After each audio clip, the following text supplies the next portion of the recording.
তারপরে এই কন্ট্রোল ইউনিটের এই কালো রঙের কভারটি সরিয়ে দিয়ে এখানে এই ক্লোজ বাটনটি প্রেস করে দেবেন।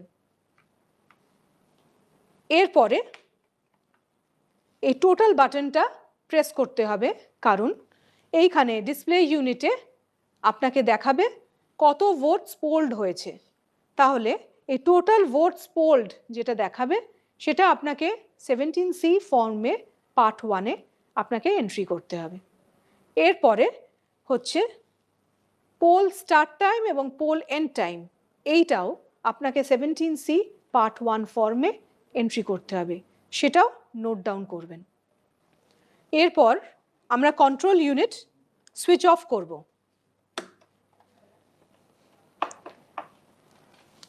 ব্যালট ইউনিটের কেবল এবং ভিভিপ্যাডের কেবল আমরা এরপরে ডিসকানেক্ট করব, অর্থাৎ খুলে নেব।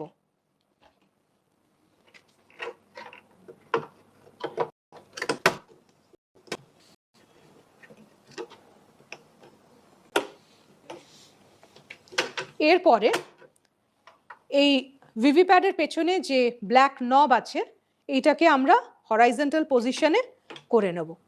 এর পরের স্টেপ যেটা করতে হবে সেটা হচ্ছে ভিভিপ্যাডের ব্যাটারিটাকে খুলে নিতে হবে।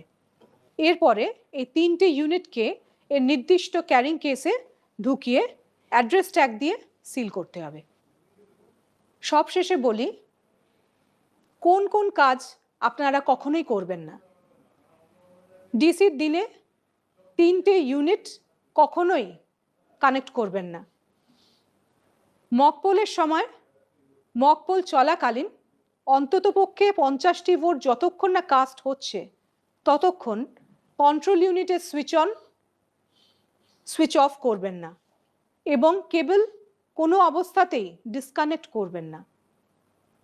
অ্যাকচুয়াল পোল স্টার্ট হবার সময়, স্টার্ট হবার পরে কখনোই কোনো অবস্থাতেই কন্ট্রোল ইউনিটের ক্লোজ বাটন প্রেস করবেন না এবং সুইচ অন তাকে সুইচ অফ করবেন না এবং কেবলস ডিসকানেক্ট করবেন না।